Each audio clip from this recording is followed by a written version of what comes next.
As president, it is my job to protect our villages from harm and enemies. And bad guys are the enemy, and I promise to destroy every single bad guy.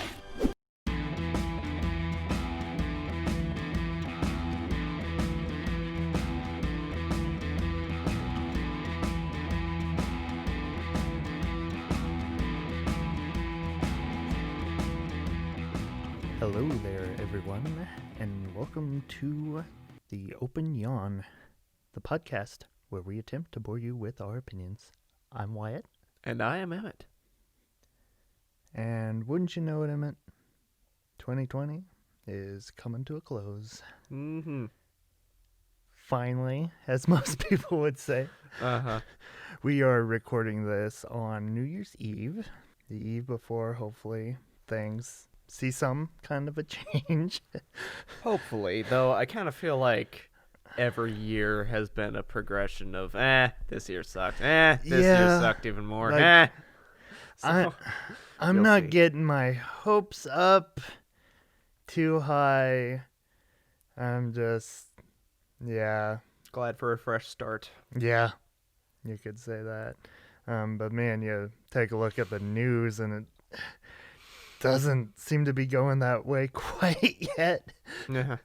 So we'll see. But so a little while back I was racking my brain trying to think of any kind of topic that could correlate with the ending year. Mm-hmm. Somewhere along the way, I just thought, hey, it'd be fun to talk about villains, but how does that tie into 2020? Well, if you look at 2020, hasn't it just kind of been sort of a supervillain plan of a year? Uh-huh. Like you just see, You can imagine someone behind some kind of curtain going, yeah, like a Bond villain. Oh, I'll just unleash all of this chaos on humanity and see how they deal with it. But release one little virus and everybody loses their minds. ain't that the truth? But so, yeah, we will be looking into our top 10 picks for our personal favorite villains of the last decade. And if we so choose, I was willing to include if anyone fit the bill from 2020. I don't think I had anyone. I was just leaving that door open if we wanted to, since the 2020 movie realm has been just kind of a crappy half year. It was Anyway, more just kind of an epilogue onto the last decade. 2019.5, kind of, and then hopefully movie theaters won't completely die in 2021. That's the wish. And things can kind of start going into the full swing again. But yeah, before that, we figured we'd do at least a brief review of one of the only major releases in theaters lately, Wonder Woman 1984, Mm-hmm. which is getting what I'd like to call a bizarre reception. Very. Yeah, like when I was testing out the new TV setup, I played Dan Murrell's recent breakdown. His charting with Yeah, Dan. I meant to finish it. I only got part way through, but yeah, just hearing him try to break down, okay, is there any difference in like how things were being reviewed and what are the demographics and stuff like that, and just confirmed that this was just a very strange occurrence. And it didn't necessarily offer any sort of answer, which I guess you couldn't really find one anyway, unless it was some kind of conspiracy. But I was just glad someone touched on that with its rapid review downgrade, because I've always been obsessed with movie numbers, whether it's box office or the inconsequential but still interesting Rotten Tomatoes score. that I've come to accept that Rotten Tomatoes is more of a guideline than actual rules. Unlike some people who still act like it's either gospel or like, yeah, some kind of evil conspiracy set up by the critical elite. And I'm like, well, if this didn't exist, then we'd be looking at somewhere else for numbers. And then we'd be complaining about that, which we probably already do, whether it's IMDb or Rotten Tomatoes or whatnot. But yeah, I was glad someone touched on it, because I noticed when reviews first dropped, I was like, that's like a really high score, especially for a superhero sequel. And then by the time we got to see it in theaters, it dropped like from like 89, 88 to like mid 60s. And then today it is like bordering on fresh. Oof. The way it's going, I think it's going to end up right. And that really does not happen, because it had like over 100 reviews and it was still in high 80s. I've never seen that happen before. I watch these things like a hawk most of the time with the major movies. And I can never predict what people are gonna hate and what people aren't gonna like because all kinds of thumbnails saying why it's garbage and trash and stuff like that. Overwhelming, if you ask me. I just chalk it up to expectations are dangerous, because the first one got really super hyped, and then I always felt underwhelmed by it. Like, I think it's a good movie, but I was always like, it's a movie. It's nothing. Like, it's not the best thing since sliced Dark Knight, like everyone else. If the original didn't come with those type of expectations for me, like, that was still in the area where, like, I was expecting every DCU movie to stink royally, and so I wasn't really buying into the hype.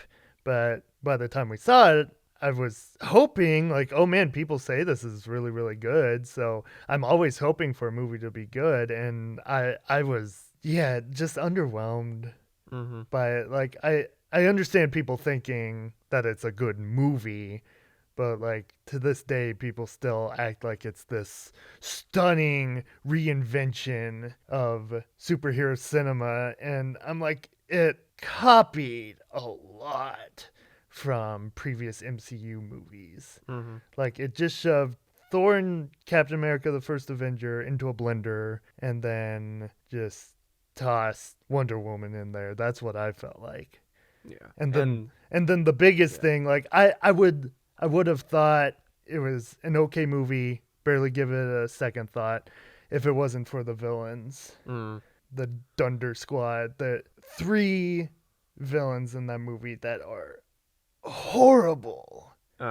So what were your expectations going into the second one? It ended up kind of being the reverse. Like, I assume that most people had their expectations too high, and then that's why they felt so screwed over. But then I was thinking, if people were saying it was really good, just like the first one, I would probably still be underwhelmed. And if people are saying it's really bad, then I'm gonna be expecting something bad. So I just had no expectations whatsoever. And I ended up liking it by the end. That's very important. By the end. Yeah. And we discussed this earlier amongst ourselves, and I think we were about on the exact same page with everything. I am seeing a lot of these negative reviews, like, just over these last couple days, saying like, oh man, if only the rest of the movie would have matched up to those first 20 minutes. The Amazonian Ninja Warrior Olympics thing. What a stunning opening sequence. And the mall scene. So fun. Such a throwback. I was in physical pain by the time we got to the mall opening. Yeah, I don't know if I was necessarily in physical pain, but I was just like, ooh, this is cringe. I was squirming in my seat, and like with every new moment, like I was almost audibly just groaning. Uh-huh. I was And it's trying really hard to Yeah. restrain myself. It's so weird that a lot of movies I can just nitpick and nitpick into oblivion, but then this one, like, it has so many bigger issues that do actually bug me, but for some reason, by the end, and then thinking about it afterwards, it just keeps growing on me. Yeah, like this movie has many problems, Uh-huh. but the more I think about it, and the more I'm just sort of disenchanted by the fact that this keeps happening to me.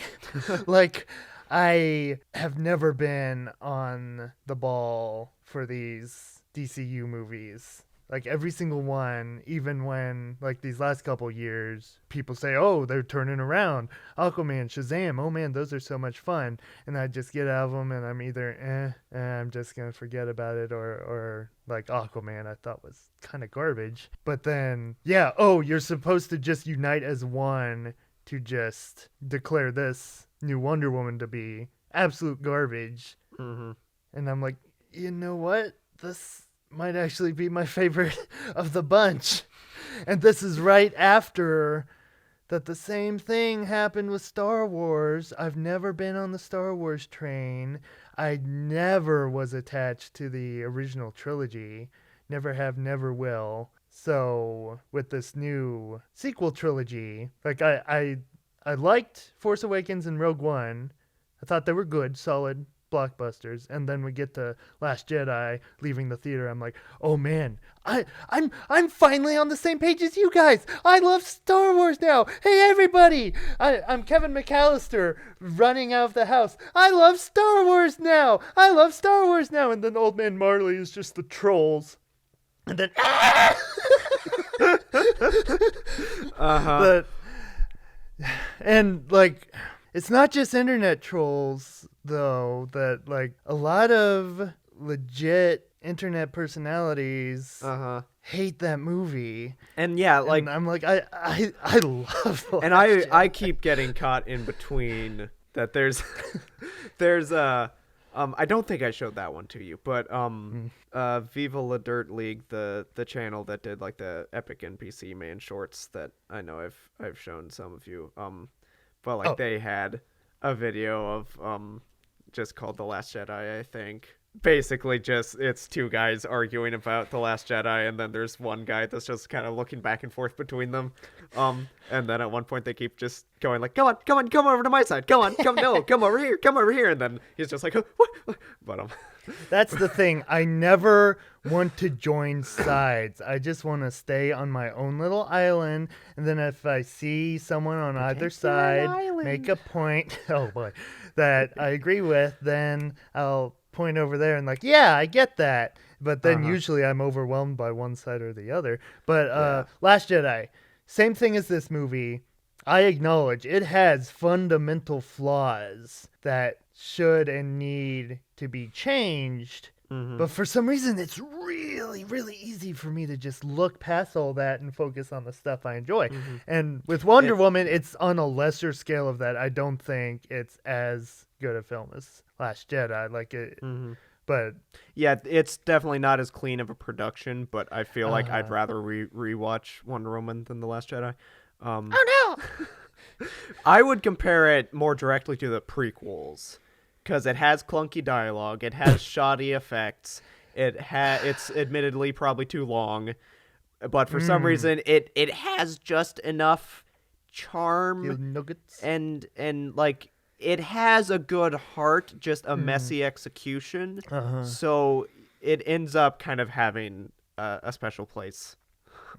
So I guess going through it real quick, what I did not care for in this movie, the special effects are confoundingly awful. I cannot figure out, this movie allegedly cost $200 million.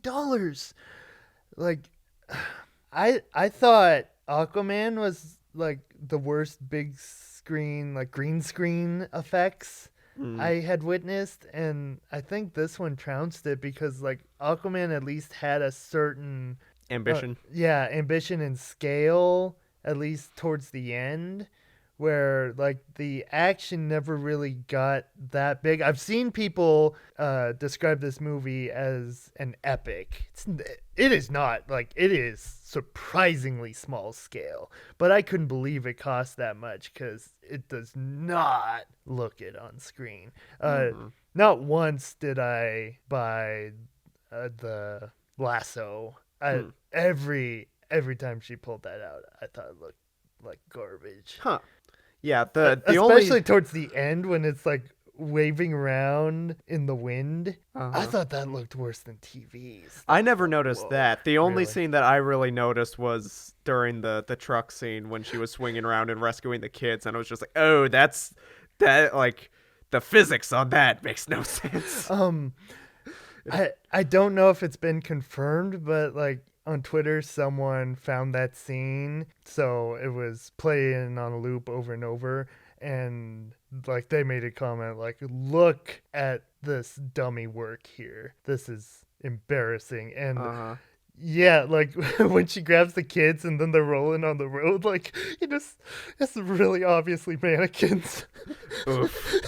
It is really It gave funny. me Apocalypse Quicksilver scene vibes. Like if you compare, like because in Days of Future Past it's done well because like all of the movements and the physics look like they're slowed down, but then in Apocalypse, like he just grabs someone, picks up just their whole CG model, then zips them out, and it just doesn't that look scene right. is not aged well.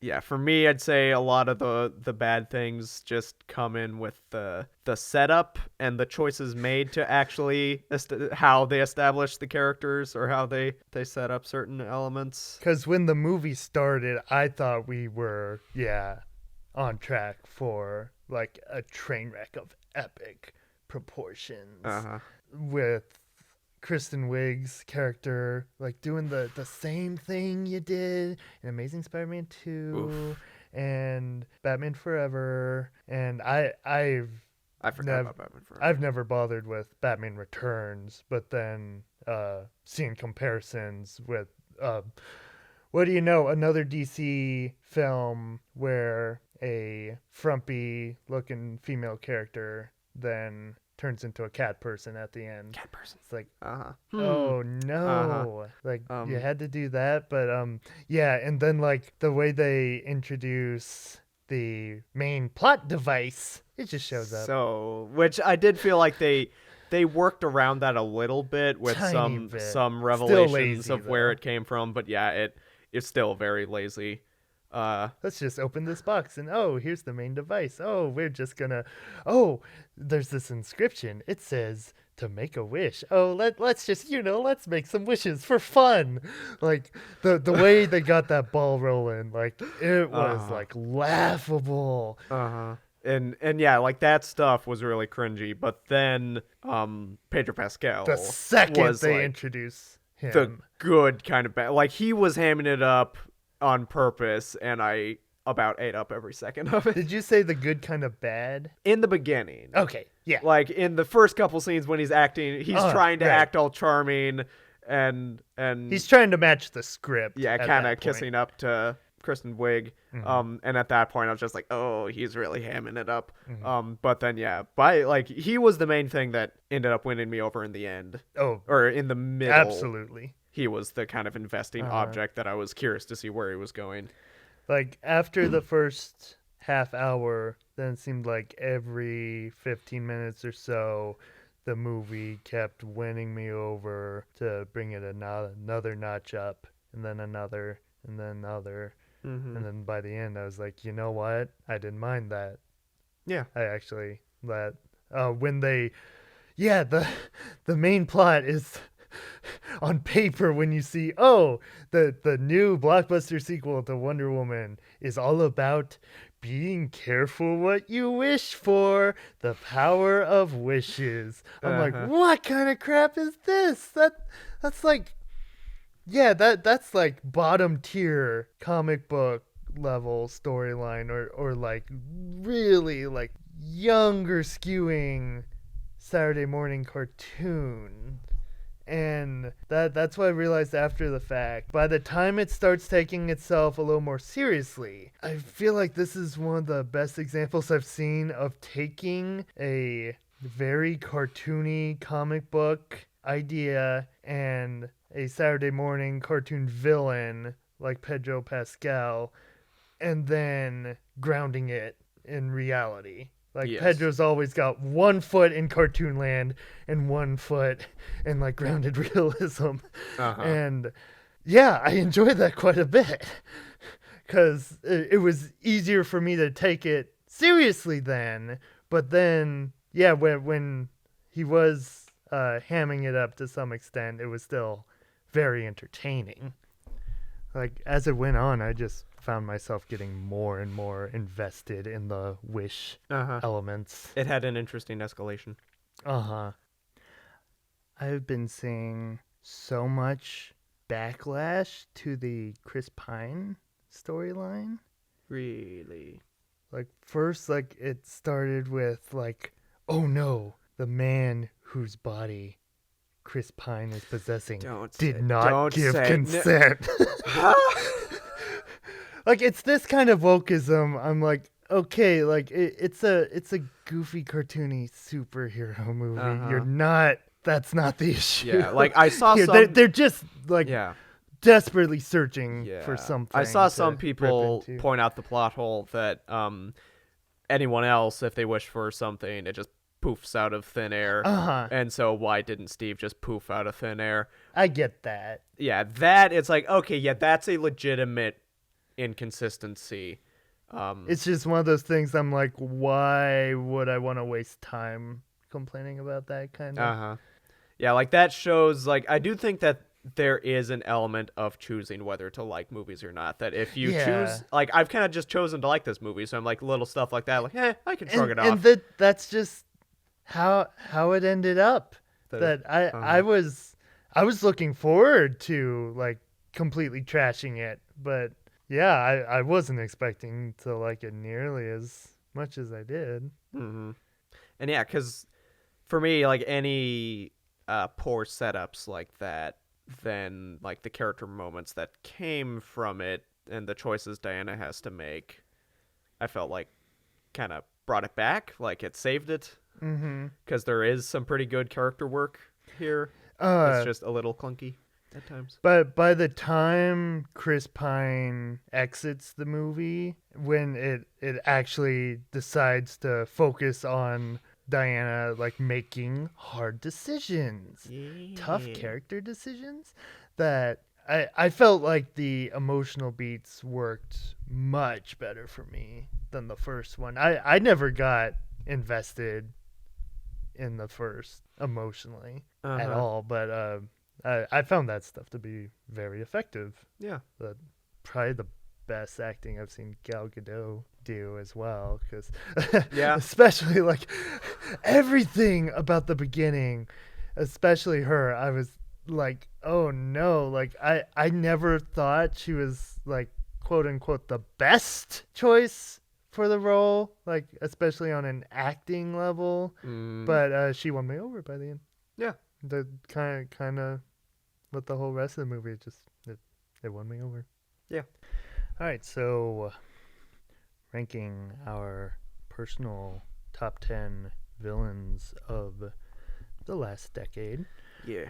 Okay, so when putting these lists together, like, one of the only caveats I just wanted to throw out there was to not include any villains from previous decades. Like, they had to start. Yeah, here. that would have worked their way over into the 2010s, such as, like, Darth Vader in Rogue One. Oh, like, right. he does some really cool stuff in Rogue One, but it just feels like cheating if we would choose to include him when, you know, he didn't originate at all in this decade.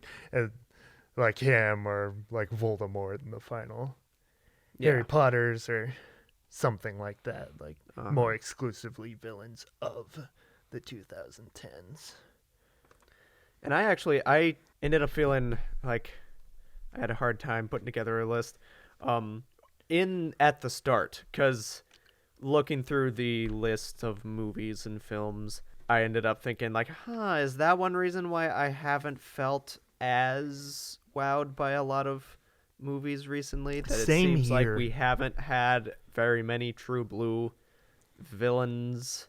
They're just cool, and like it seems like whether it's Disney and Pixar, it seems like they keep swaying away from having an actual villain, or then like, even though I like Marvel movies and I don't like people hating on them just because they're formulaic, I do admit that a lot of times the one-off villains don't leave much of an impact. Very true.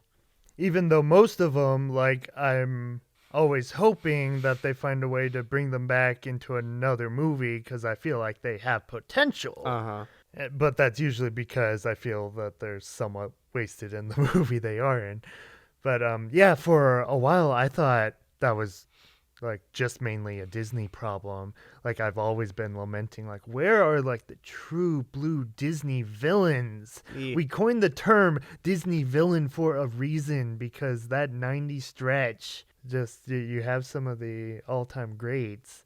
But yeah, same here. Putting this together, like, I kept thinking, ooh, what about this villain or that one? Then I realized, that they're from the 2000s. So maybe one of these days, if we really feel like going back to this topic, I feel like doing 2000s villains would probably end up morphing into a top 20 with several honorable mentions. Because even honorable mentions, like, I don't have many that like really pop to me. That I did have trouble. I'm still having trouble.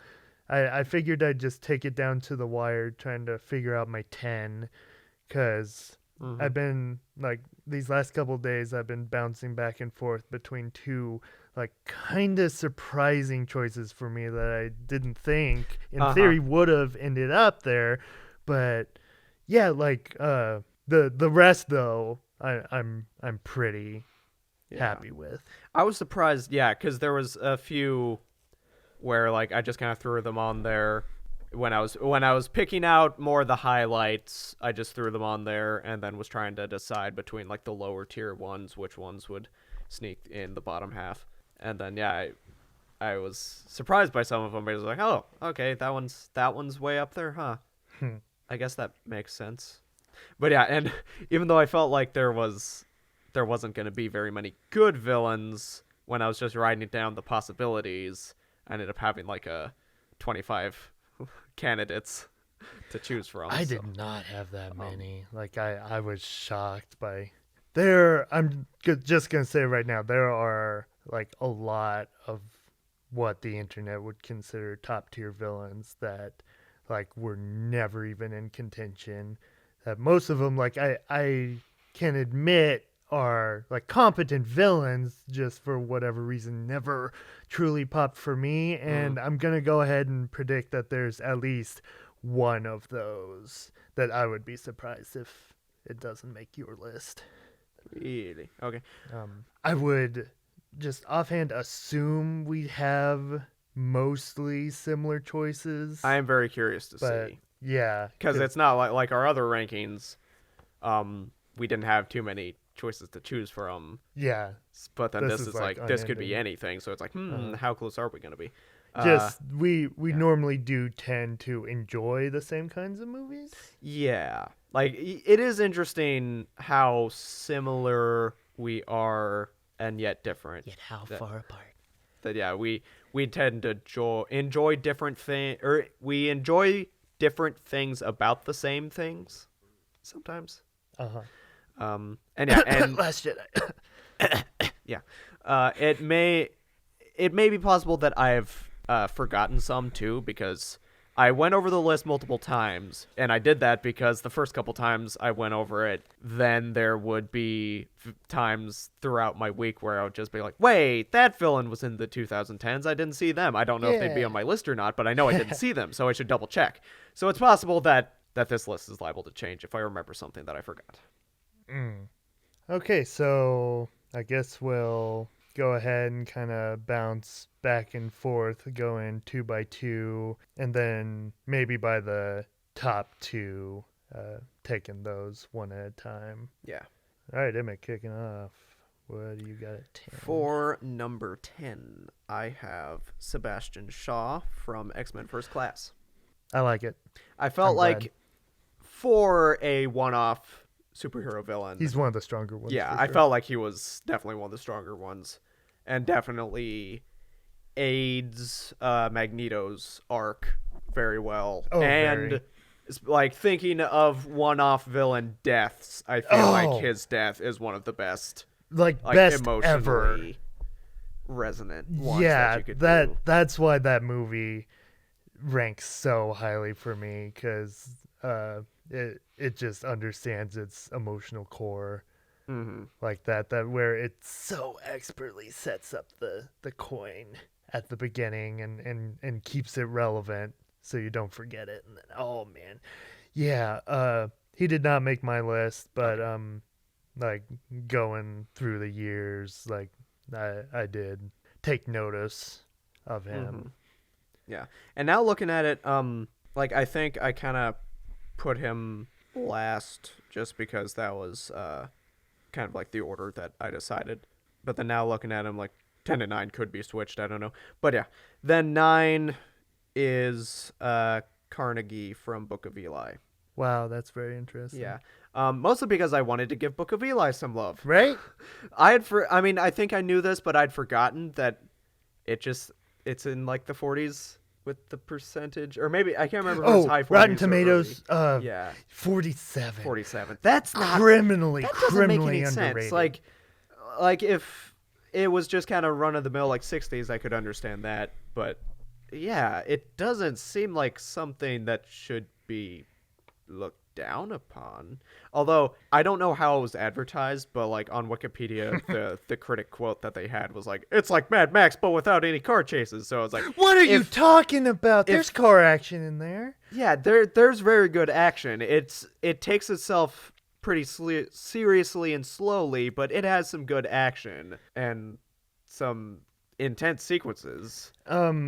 Maybe people were expecting something more, but I don't know. They must have been expecting something different. Like maybe since that came out like right after Avatar, just that was on everyone's brains, like on a technical filmmaking level. I don't know, but I know Book of Eli like has definitely got its following.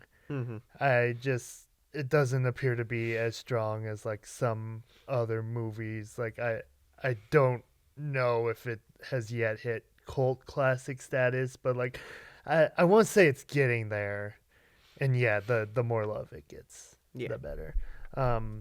So yeah, I was having trouble with my number 10, and I went ahead and gave it a tie since I could not decide who to knock off. So I've got Zemo from Captain America Civil War, and Carnegie from Book of Eli.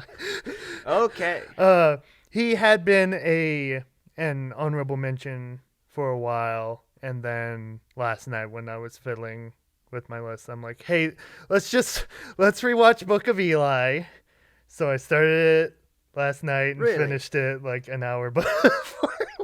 Shoot. If you had told me that, I would have come over and watched it with you. But I didn't have time, so I wouldn't have. I mean, that's always how I treat you. Like, oh no, you watched all these movies without me? Yeah, well, did you want me to invite you? Well, you could have, but I would have said no anyway because I was busy. But I wish you would have invited me. But yeah, just I remember seeing some reviews like, oh man, Gary Oldman is really campy and cheesy and hamming it up. I don't get it. Like, to me, he's just doing what he does. That most roles, he's just able to. He's always setting up to bring something extra to it, and watching this one again, I just really felt like it was such a fresh and still original concept, which are so hard to come by these days, of having your villain basically being a like failed Baptist preacher type who wants to be and wants to just morph the power of God, the power of the Bible, to his own whims, to lord power over the people, but he doesn't have a Bible. So that's just his mad obsession, and that's the entire plot of your post-apocalyptic action movie. I find that to be so fresh. Yeah. And really stands out. And then Zemo, for some reason, like, I think he's still, I mean, according to this list, he's my favorite MCU villain. Yeah, that makes sense. That and he's another one that, like, people usually just toss him to the side. Oh, he's one of the least memorable things from the movie. Like Carnegie, just I find his motivations refreshing. The acting is really good. Daniel Bruhl is fantastic. And like, but by the end, since Civil War is like one of the Marvel movies that takes itself the most seriously, like his final exchange with Black Panther, like, I feel like is some of the best stuff the MCU's ever produced. Yes. Yeah, so those were ties. So number 9, have some candy. King Candy. King Wreck-It Candy. Ralph. I'll go ahead and say my number 8 is King Candy. All right, yeah, Yes. you should. Yeah. Uh-huh. All right, let's get the ball rolling. All right, yeah, that works out well. Easily the best Disney villain of this decade. Like, it's the only Disney villain that like feels like a villain. Like, even though it's still technically in the realm of the Disney twist villain thing.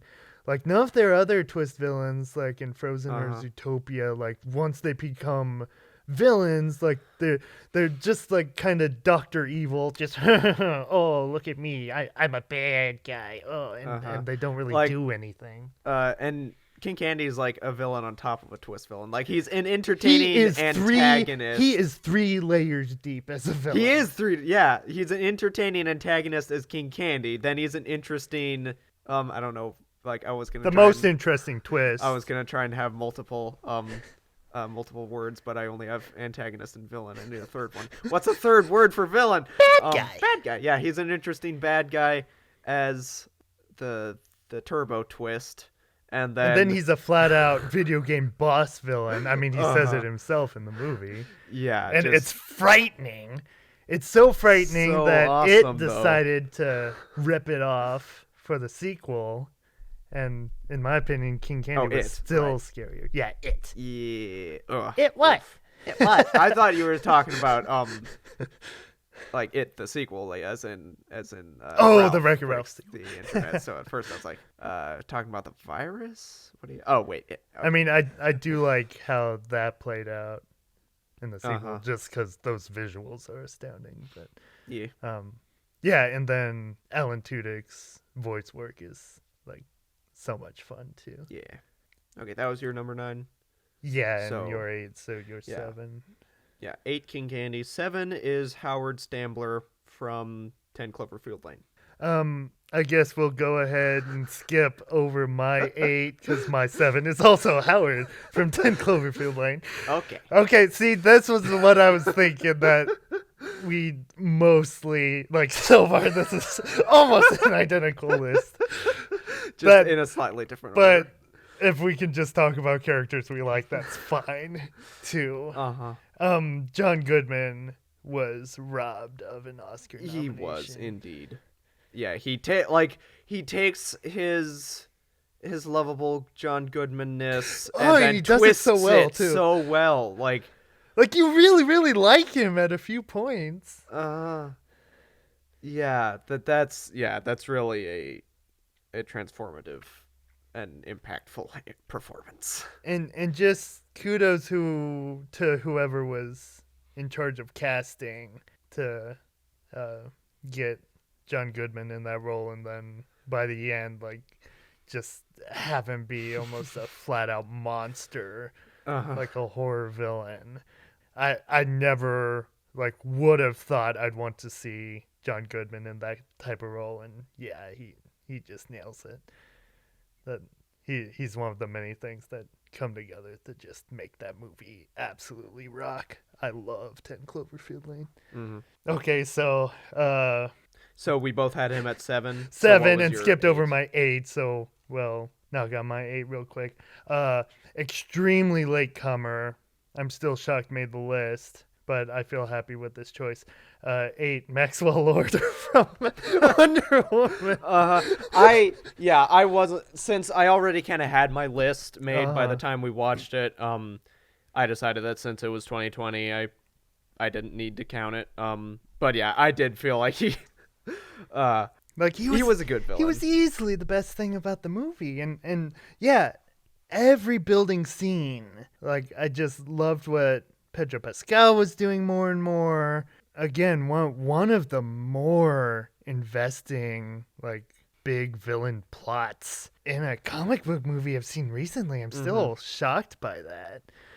That how his obsession just grows and grows and grows more and more with every scene, and the way, like, in the comics, it seems like he was more of a flat out, like, mind control villain, where they take that concept and just have him be manipulative.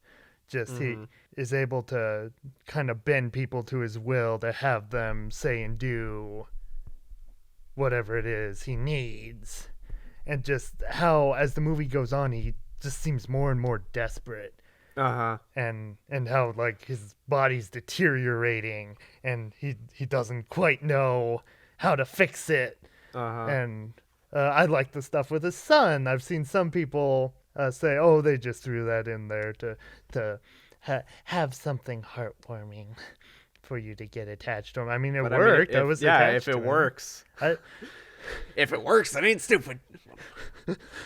Yeah, and between this and Mandalorian, I'm just like, if you want to just put Pedro Pascal in everything, that's fine. Again, I have a DCEU villain ranked over any Marvel villain. Any Marvel villain. Or MCU villain, that is. If you would have told me a week ago that's how things would shake out, I would have called you loony, because, yeah, I've not been on the DC train. Chug, chug. Chug, chug. And now that I am, I Aren't don't. supposed to be. Yeah. You finally got on the train, but it's the caboose that people cut off, and you're like, I'm here! I'm here! Don't leave me behind! Yep, that feels about right. Okay, Yeah. so your 6. My number 6 is Zemo. Wow. Okay, neat. I didn't realize that anyone else was on the same page as me with Zemo. Yeah. Okay, I feel like getting to that. Yeah. That I like basically kind of like what you said with Maxwell Lord, where, like, I don't know anything about the comics, but I just assumed that he was more of the bad guy because I know, like, he had a suit or something. And like, his official title was Baron von Zemo. I liked that he's just a regular guy. That his villainy doesn't come from himself being intimidating. It comes from him knowing how to play the characters to get them to fight against each other. Hence Civil War. Yeah. And yeah, like you said, the encounter with him and Black Panther at the end is so well done. And I also feel like that's one reason why Black Panther the movie never stuck with me as well, because I feel like Black Panther was so well done in Civil War. he got kind of shoved to the background of Yeah. his own movie. Uh-huh. And now, sadly, because of real life events, Yeah. like, I know there's nothing you can do about it, but it's like, oh, that was the last shot you had at really giving him juicy character moments to work with. Uh-huh. But yeah, he works as a villain for like all 3, or technically all 4 of the main heroes in Civil War. The like Cap, yeah, Tony, Cap, Tony, Bucky, Panther. and Black Bucky, Panther. Bucky. That he kind of has different Ooh. ties to all of them Ooh. and Yeah, things yeah, that he yeah. does. So it's really Mm. really well done. Yeah. Then number 5 is Kingpin from Spider-Man Into the Spider-Verse. Mm-hmm. The big the big bouncing baby ball of death. I guess that's one way to go with it. I just call him the Wall. The wall. Yeah. What a great, and I mean great, character design. I never would have thought that would work so well. Uh-huh. Yeah. Yeah, just I feel like like we were saying, just needing true blue intimidating villains.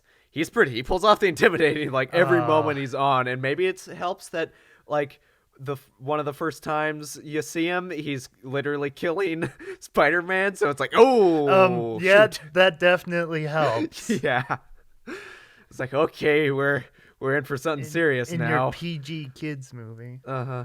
And yeah, just Liev Schreiber's voice Oh, performance is really spot on. Oh, spot on, yeah. Okay, that was your 5. Yes. My 6 is Rattlesnake Jake Uh-huh. from Ringo. Hello, brother. Yeah, Rattlesnake Jake is such an intriguing character because oh, I forgot. I did want to go back and see exactly what the time code was when he actually shows up in the movie. Yeah. Like, it's definitely the last half hour. Yeah. But the entire movie, they're building him up. Uh-huh. Like he's a presence, like he's a threat.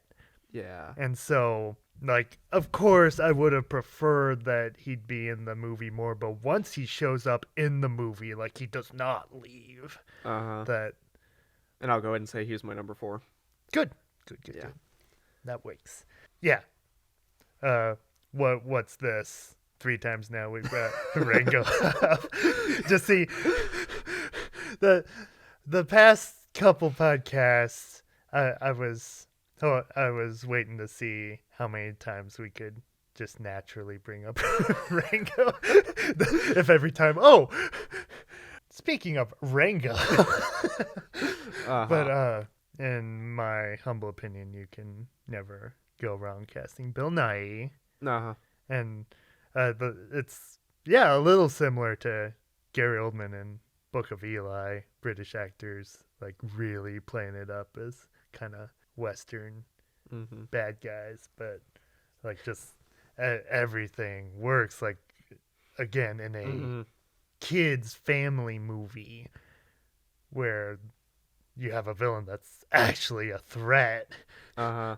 And just, the whole scene that introduces him, I feel, is really artistically done and just top-notch on almost every iconic. level. Every single line he has Yes. is like, Heath Ledger Joker level, basically. And I think it's so interesting how he is similar to Davy Jones because of the same director and actor, but then so very different, too. And just that's... really just punchy. Very punchy. And, I really like how they build up to him. It's so well done. Very. And the animation is just still To this day, top-notch. impressive. Uh-huh. Number 5, another tie, but one I felt was more fitting because who wants to choose? Doc Ock and Prowler from Spider-Verse. Okay. Uh-huh. Yeah, my brain went to main villains. And so then, like, after I had already made my list, I was like, oh, yeah, they would have counted as villains, too. But, I'll stick with Kingpin. If your heart decides. Yeah, like, the fact that, like, Prowler's secondary, and then what's a level below that? Tertiary. Say again. Tertiary. Tertiary. Define tertiary. Thirdary. Basically. So that's basically Doc Ock, and then Disney needs to take lessons from. I mean, Take note, mouse. Spider-Verse as a whole, everyone should take lessons of this is how you do it, but especially in the realm of like twist reveal villains, the Doc Ock reveal is how it needs to be done. That you don't even realize what's happening until the very second it's revealed, and then it's just like such a like, oh, hold on, wait a minute, what? And then your mind's just racing to try to piece together what you've seen before, and like, okay, that makes sense. Oh, and then going back and like seeing the little Easter eggs of like the design of the whole place with the octagons, and yeah, how before that scene, like I remember the first time watching it, like I didn't even think that was a character. I thought it was just like some background extra that wasn't going to have any kind of relevance. And both of them are twist villains. Yeah. Oh, see, yeah, twice they pull it off twice, and they're both so well. And just the intensity of the animation once Doc Ock gets going, and like the way they animated the arms, they're just so out of control and like nonstop relentless. Just it's fantastic. And then like Prowler, the fact that all you have to do is just play that sound, that's his theme note. Just the second that shows up, like crap's going down. Yes. And yeah, more intense than like any modern live action superhero movie has really been for me. Yeah. Like post Dark Knight. Like I can't believe Spider-Verse exists. Okay, so your 4? My 4 was Rattlesnake Jake. Oh, okay, so time for your 3 then. My 3 is Mother Gothel. Really? Yeah. Really? That's interesting. Yeah, that I had almost completely forgotten. From Rapunzel. Or Tangled. Tangled, yes. My brain is somehow still remembers when that movie was actually just called Rapunzel. Rapunzel, really? like mid 2000s. It was just Disney's Rapunzel movie, and then now it's called Tangled. And it's like, okay. I haven't seen that in a while. I should rewatch it. I know I like it. Part of it probably was because like that was in the earlier stages of me putting my list together, and she was the one that I had initially forgotten. But I watched the cinema therapy, which was the guys that you came in when we were watching the Nativity Story one. They had one talking about gaslighting and used Tangled as an example, and was kind of showing a lot of the like psychological ticks and things about the character development. And then that just reminded me that I think that's why, for me personally, Tangled always edged out Frozen a little bit. That's interesting. Because it has an actual villain. And I think she's a pretty good villain, and that there is good character development between Rapunzel kind of having to choose who to trust. Yeah, she's definitely a solid villain that I hadn't even considered her for my list. That like she was always just one of those that when I think of her, I'd just be like, yeah, she works. She's a good villain, but yeah, didn't go much past that for me. But I think that's one of the biggest surprises that I wouldn't have guessed that. Okay, your 3 was Gothel? Yes, my 3 was Gothel. Okay, so number 4, Rose the Hat.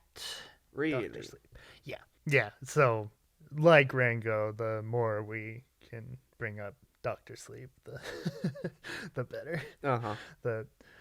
With every subsequent viewing, this movie just gets higher and higher on my personal list, and I don't give one flip about The Shining. That's one that I was just so late to the party, and I just did not get it. And I guess that's why, like, a lot of Shining fans were let down by it, because it is not like The Shining at all, and that's why I love it. It's more my speed of things. Mm-hmm. Yeah, like another one. You couldn't have found any spot for Rebecca Ferguson at the Oscars. Like, I think she's that good.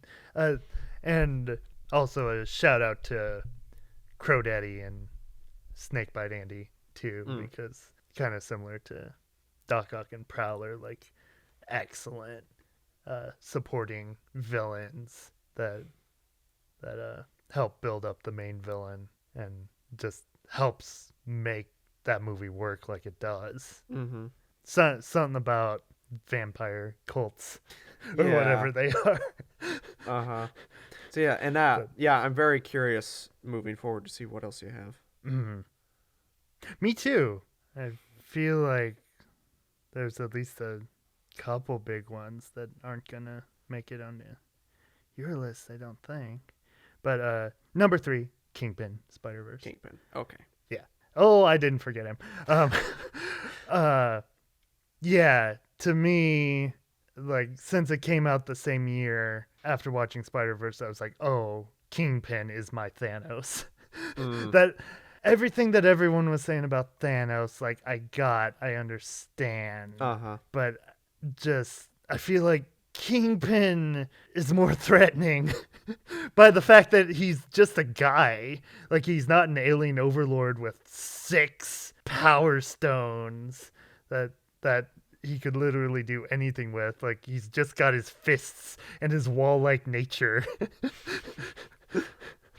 And yeah, the voice work, I feel like Liev Schreiber does not get enough credit. I feel like this character as a whole doesn't get enough credit, because most reviews, like, if there was ever a wink link to point out for Spider-Verse, it was usually, they could have done more with Kingpin.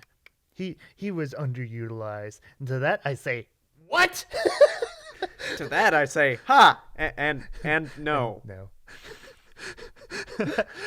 Exactly. Like I was hearing things like, oh, he lacks a proper motivation. What? Where's a pen? I need a pen to just start clicking. Come on, guys.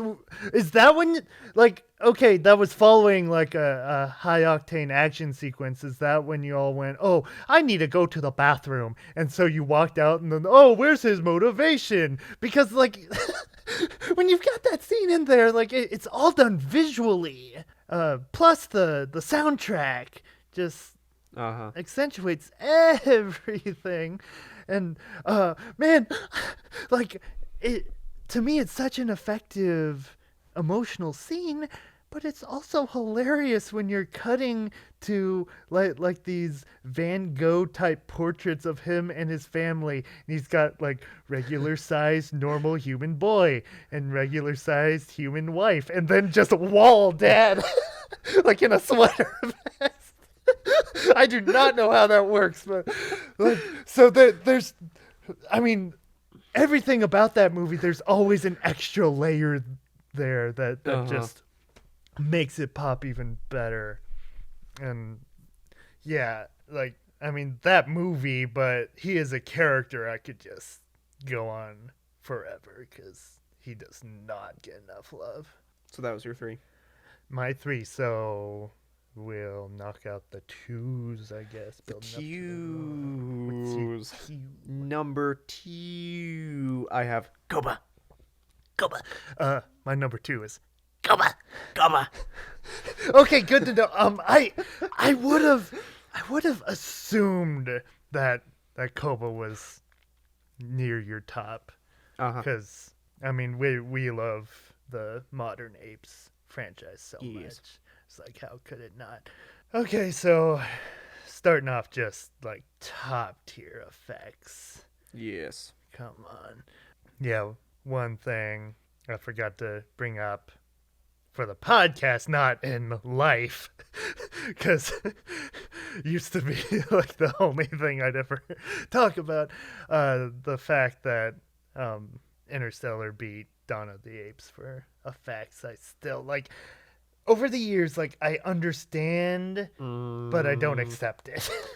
Like Interstellar does have great effects, but like especially lately, I feel like we've kind of seen a come down in motion capture quality that you don't see as many like Davy Jones's or Apes level motion capture, either like the effects themselves or the performances. Yeah.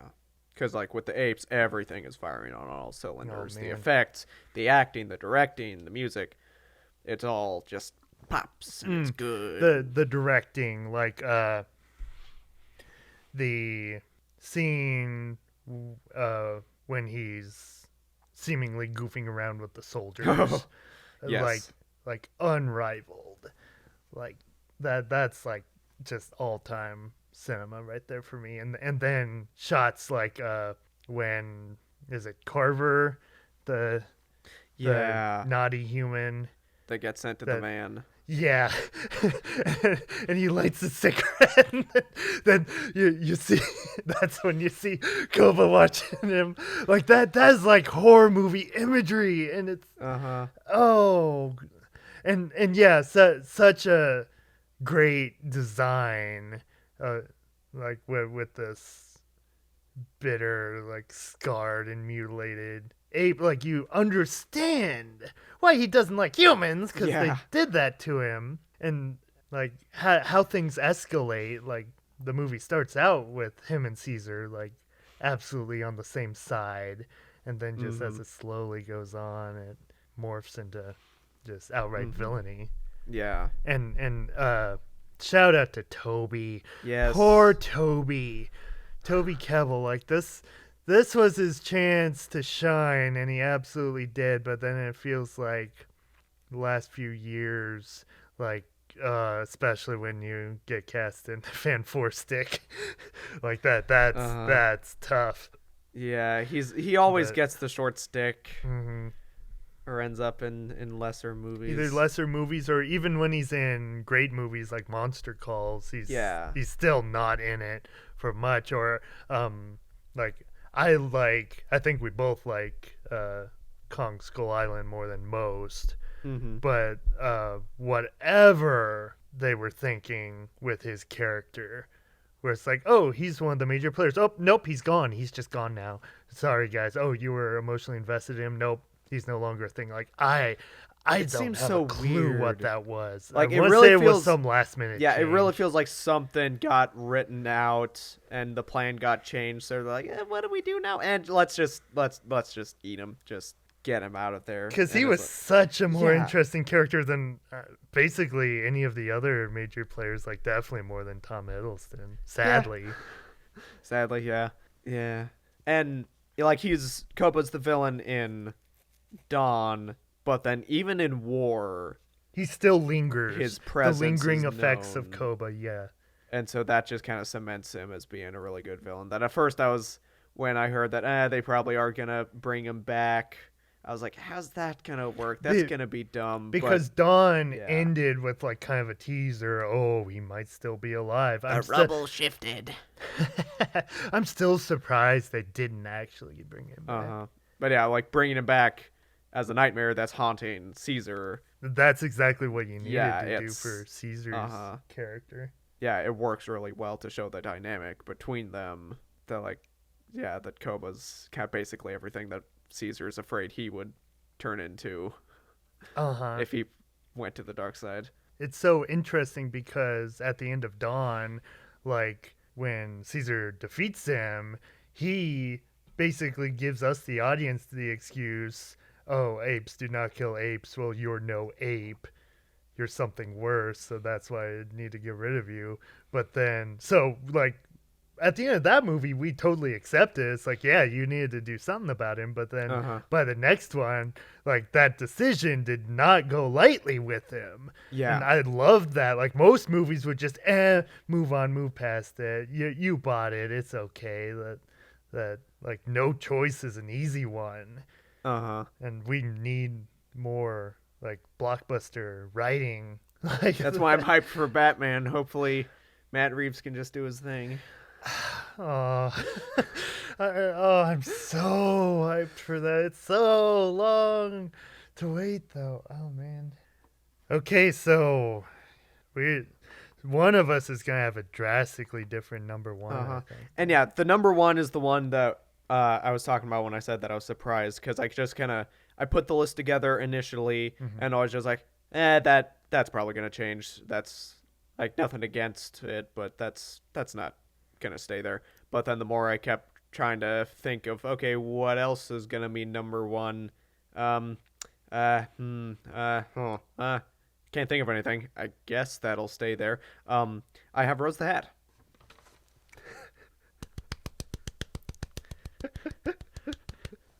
Yeah, because like I said, the more Dr. Sleep love, the better. Normally I go for more traditional, straight up villains that are like the bad guys, that's intimidating present, that has more interaction or is more of a constant threat to the hero or what have you. But then, yeah, for some reason with Dr. Sleep, I really like that for the most part they're not treated as like villains. They're just treated as people that do bad things that exist in the same universe as the main character. Yeah, they're basically just wandering nomads. I really like the idea that they're just bouncing around from place to place in their RVs. Yeah, that they're just people going about their business, and then one day they cross each other's paths, and then they can't. This town ain't big enough for the both of us situation where it's like, yeah, one person's gonna have to stop the other. So I love it's movies really like well that. done. When you're just, if they set it up well, then you're just waiting and waiting for the crap to hit the fan. And oh boy, when it does in this movie, like I've seen all kinds of reactions, like, oh man, did you guys go a little too far there? That oof. But yeah, that rides the line between like just tormenting your audience, but then also just now that happened, like, No, the crap's real. yeah, then your major characters, like, they gotta do something about that now. Oh man, it is funny. At the beginning of this year, you were uninitiated from the Flanagan fan club. Yeah. Right? That, like, I had already seen Hill House and Dr. Sleep, and so I was growing a mild obsession. And we are not horror fans. That's why I'm still shocked that I love his work so much. But yeah, so it makes me proud to know that seed's been planted. Okay, so I am surprised that Thanos didn't make your list. Yeah, I mostly because a lot of times I tend to want to deviate from popular opinions. Usually, like, to me, like, it has to be in fairness. Like, I don't try to do it out of spite or anything. But just because the internet is obsessed with Thanos doesn't mean I have to be. I know people, like, I do think Thanos is one of the better superhero villains, and I know people will say it. Right. So I felt like I don't really Loki. need to say it. Like, Loki and Thanos are like in the same boat with me. Although with Loki, they're good. They are solid villains. They're definitely top 5 MCU villains. With Loki, I always end up feeling like, is he a villain though? I mean, like, if you judge him like in Avengers, he's the main specifically villain of Avengers. Yeah. Like they were always just in the realm of good. just not eye popping. Just get the job done. But And I think maybe Endgame brought him down a little bit too. yeah, like Not that they've ruined him, but to me, I judge Infinity War Thanos and Endgame Thanos. They are completely different. They are levels. obviously different, but I think Infinity War, I was a little bit more on the train of Thanos is one of the best villains ever. I can't wait to see what they're gonna do with him in Endgame because it's gonna be even better. Oh. So here I'd have what you might call a more traditional bad guy who's more of a presence and a threat, an overlying threat to the main characters. But I feel done in the best way. It's Immortan Joe! Immortan Joe. I was curious. It's funny. I was expecting him to be on your list, but then I forgot once we got here. So I was like, "What's your number one gonna be?" I'm like ever so slightly surprised, like he didn't at least make bottom tier for you. But I find that interesting that my number one didn't even make your list. Then, yeah. I mostly just kind of forgot him. He is on my honorable mentions, but good. Yeah. To me, Immortan Joe is good Bane. Good Bane. He is everything Bane was in theory, except a mask that is genuinely frightening. Yeah. Like you just see that character unrelated. It's like, oh boy. Like, I mean, the design is only slightly Crazy Town Banana Pants also. Yeah.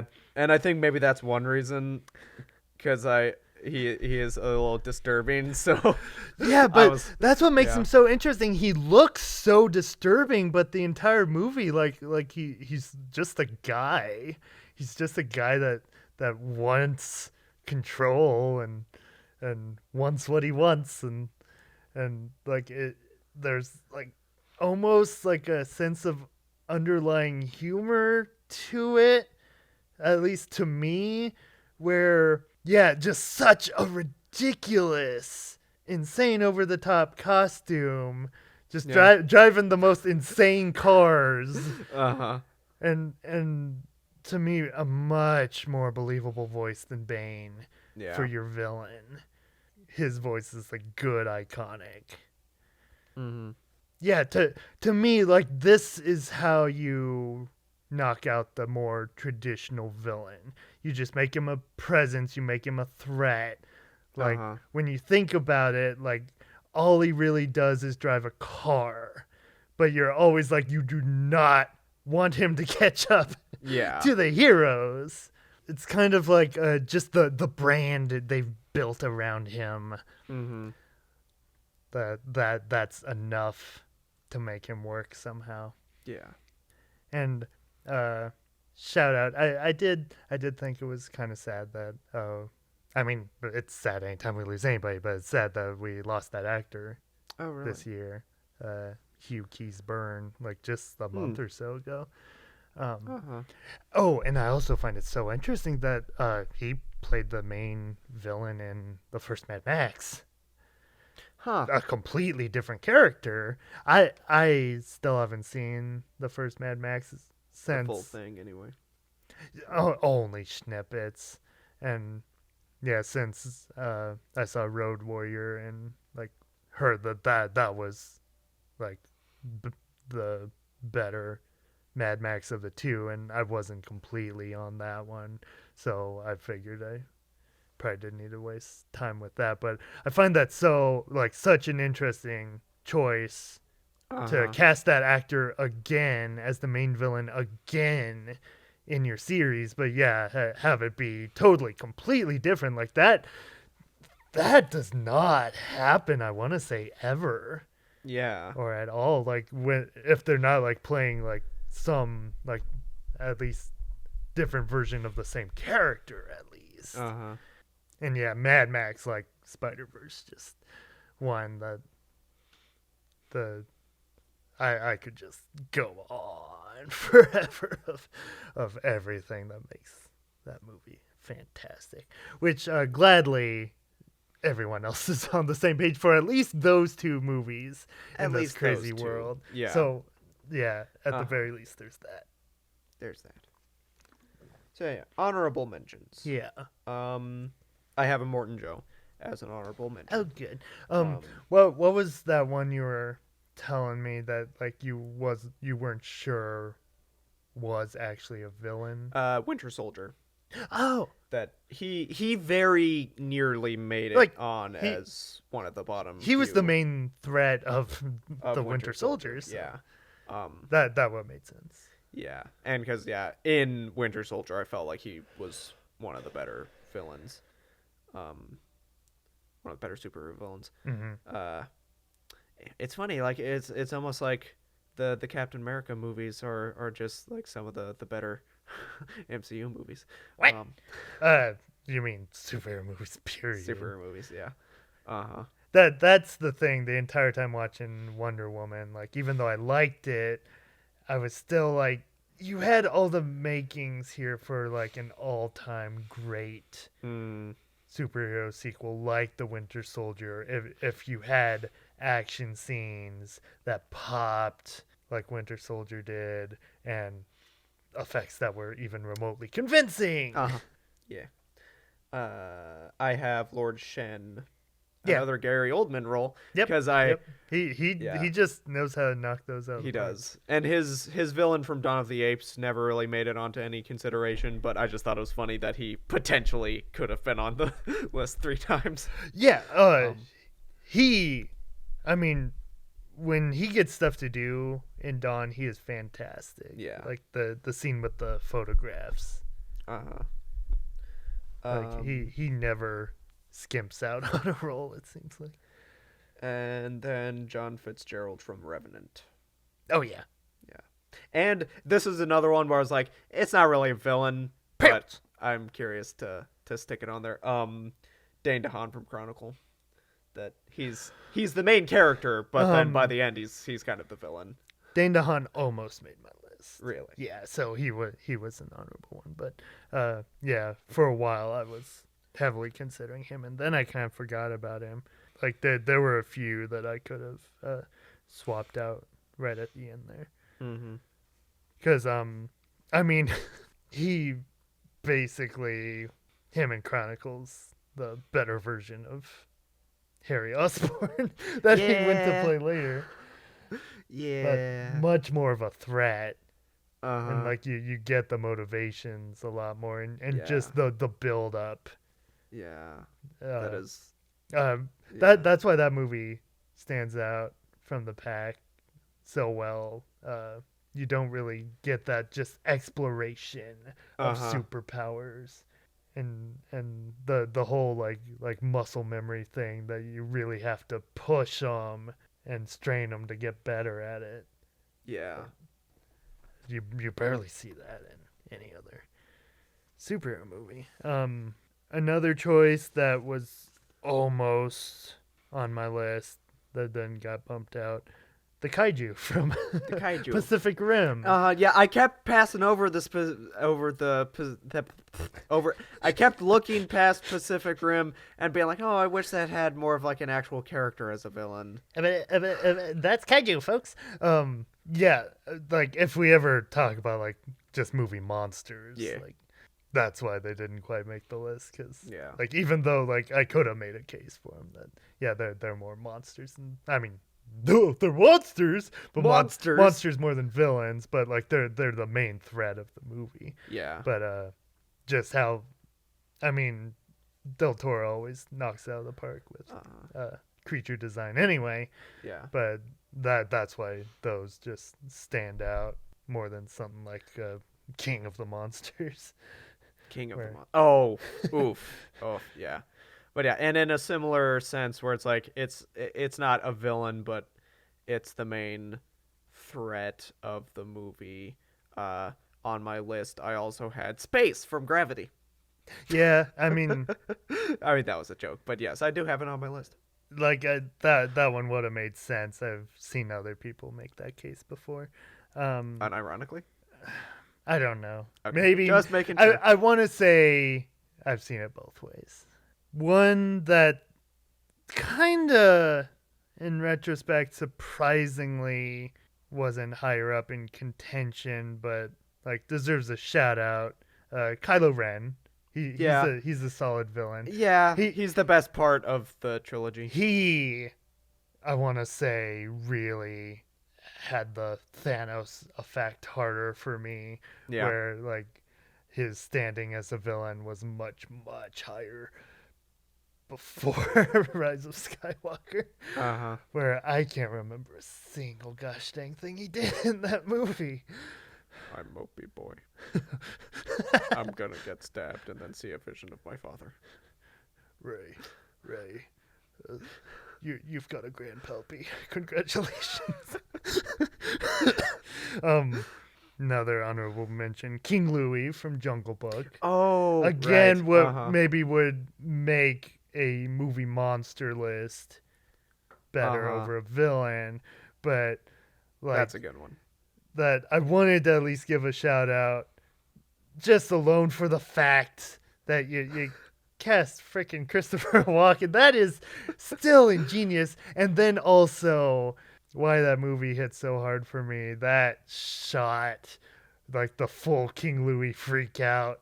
Like that's why that movie is the best Disney remake for me. That you have stuff like that, like when he climbs out of the temple and you just see that tracking shot of like it's almost like a video game boss battle where it's like, uh-oh, shit just went down. Run! Yeah. That is a movie I am very glad made it for the win for visual effects. Yes. So I guess the way I have it ranked, if he's the only MCU honorable mention, is he my second favorite MCU villain, Mysterio? From That makes Far sense. From Home. That another one like Zemo that like people usually don't think he's like the upper echelon of MCU villains, but for me it kind of comes down to just the scene. Everyone knows the scene. I mean, just some of the best superhero movie visuals we've ever gotten, but then Gyllenhaal's just having a ball Yeah. as well. And yeah, both him and Thanos were on the next tier of options. Just not quite on that level. And then one final shout out, Lucas Lee and Todd from Scott Pilgrim. Oh, okay. That's hilarious. Okay. I mean, Doesn't surprise me necessarily. two superhero stars as your villains in a comic book movie, and they're both hilarious. Uh-huh.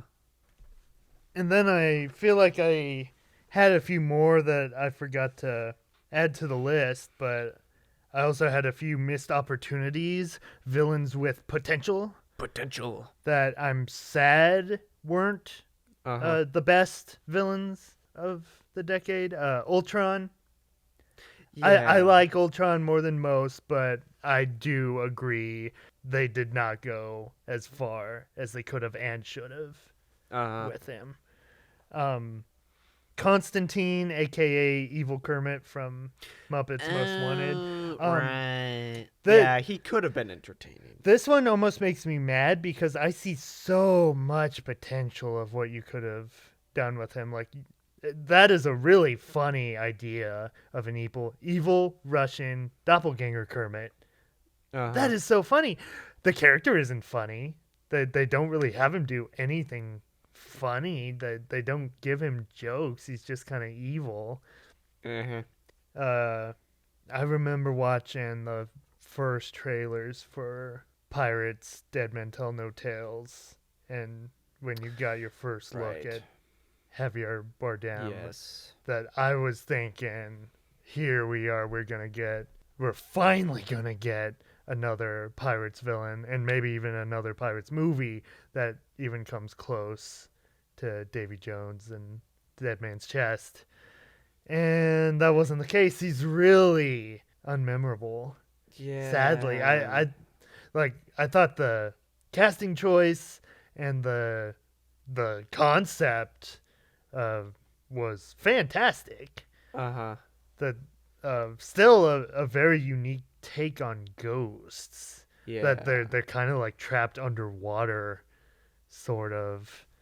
But yeah, most of that movie didn't exactly pan out. Yeah, it's like they had all of the right ideas, it's just they really didn't Even know directors, what to do like with. the fact that they had the directors of Kon-Tiki, which looks fantastic. Kon-Tiki is such a great epic seafaring journey.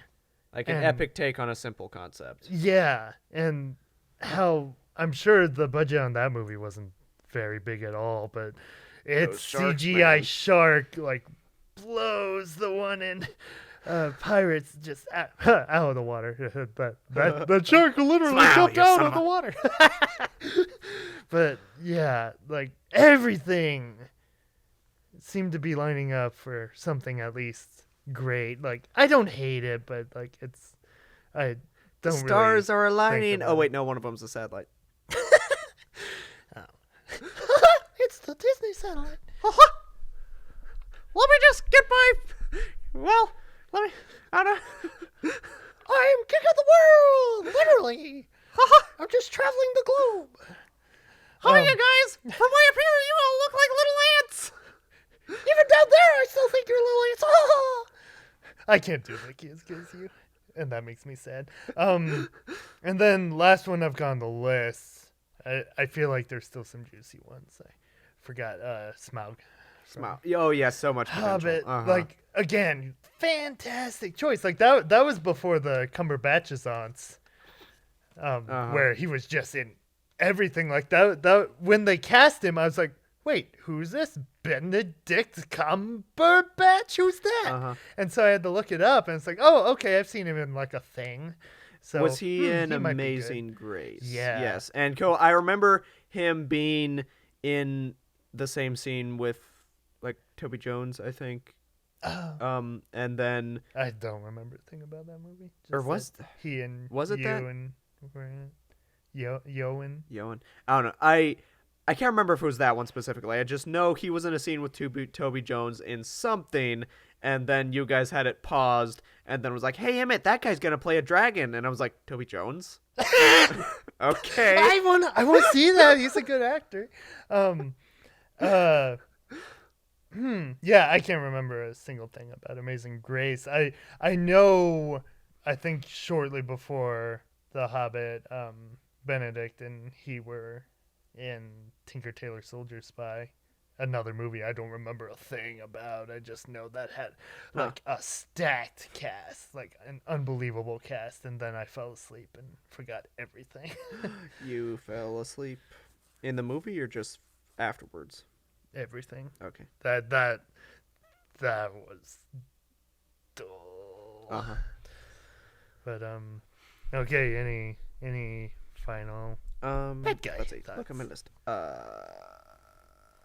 Yeah, he never really was in consideration for like best, but I did kind of want to give a shout out to Killian from Spies in Disguise. Yeah. He stands out from animated villains. For sure. Yeah, recently especially, like it's just, hey, look, an actual villain. If the writing would have just been a tad bit stronger there, then it would have like been like just one of the best animated villains of recent memory. And then another Ben Mendelsohn, Krennic. Rogue One. Yeah, Rogue One. Also, mostly because I didn't count him entirely because I wasn't sure if I was getting my appreciation from Rogue One or Catalyst. Oh, you did read Catalyst? I did read Catalyst. Okay, I never did. And I did think that it was a very fine little like build up, and it did give more depth to some of it, and I liked It was how like I went to a journey to a galaxy far, far away. I liked how he like for the most part was still trying to be friends with Galen, but then was also kind of using him. Yeah, I could use more of that. Yeah.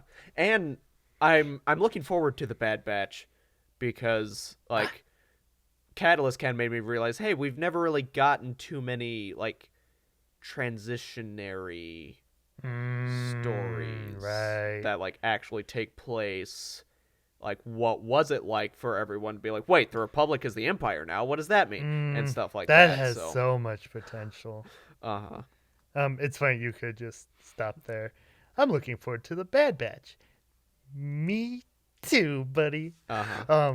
Basically just shout out to Ben Mendelsohn the entire decade. Yes. He's been playing villains left and right, and And he's always entertaining. I want to see him do it more, because I feel like he's still like he's on the cusp of getting like a Koba or a Joker type role where just everything fits, because like Robin Hood sucked so bad. He was actually good. Yeah, in like it.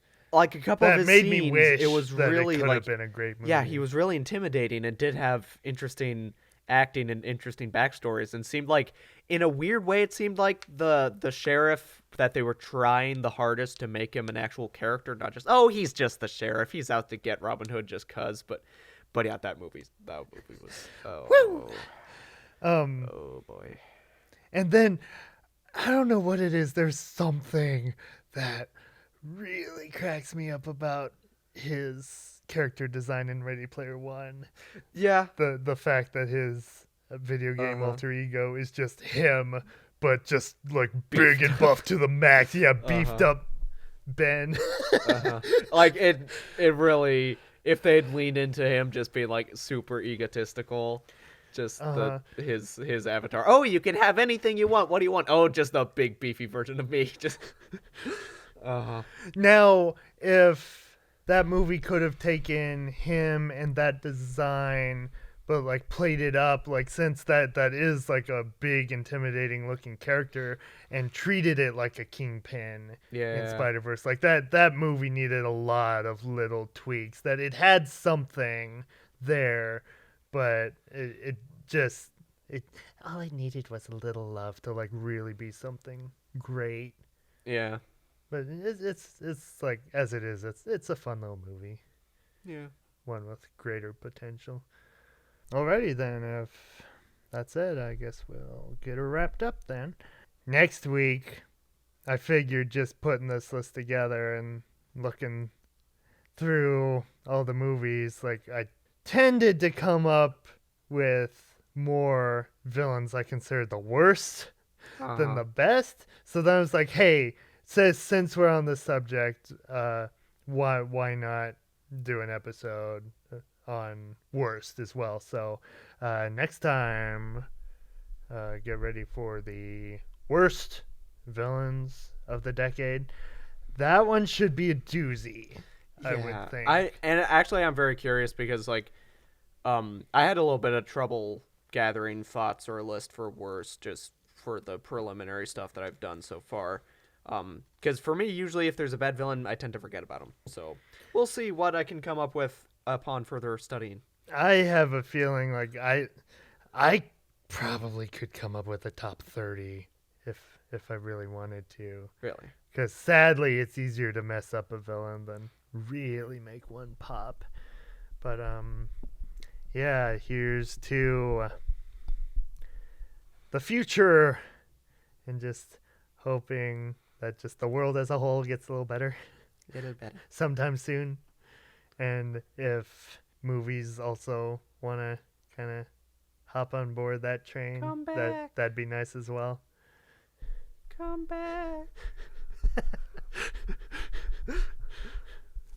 I can't remember. Oh, there was a Batman. I can't remember. There was a Batman. Yeah, there was a Batman. I feel like I read that it was copying something, but I can't remember what it was, because like I watched it, and of all the things in Batman, I needed explanation. But like, I want to say there was a cowboy themed villain whose name I want to say was Shame. He was just, Shane, but Shame. yeah. His name was Shame. I've never. And then at one point, because like they're cowboy themed villains hanging out in a ghost town, so then at one point a little cowboy wannabe boy just wanders into their ghost town, and and then they end up kind of having a unsteady bond, sort of. But then like you forget about the boy until the end when they flee the scene because Batman shows up. Then all of a sudden it just follows the boy walking out into the street and then just closes up on his face as he's like, "Come back, shame, come back, shame, come back, shame." And I'm just like, what? That I've never seen it, but that should be copying Shane, I think. Shane. Okay. I couldn't. Yeah, I knew it was copying something, but I can't remember what it was. Even with that as love of westerns, I don't recall him ever watching that one. Okay, just me. That's funny. Okay. I guess we'll see you all next time. Yeah. Take care and don't be a bad guy. Don't be like Emmett. I'll change that. Adjust it a little bit. Don't be like Emmett. Be like me. No, I'm joking. He's the guy that's gonna take you down the path of righteousness, but I'm gonna take you down the path that rocks. There you go.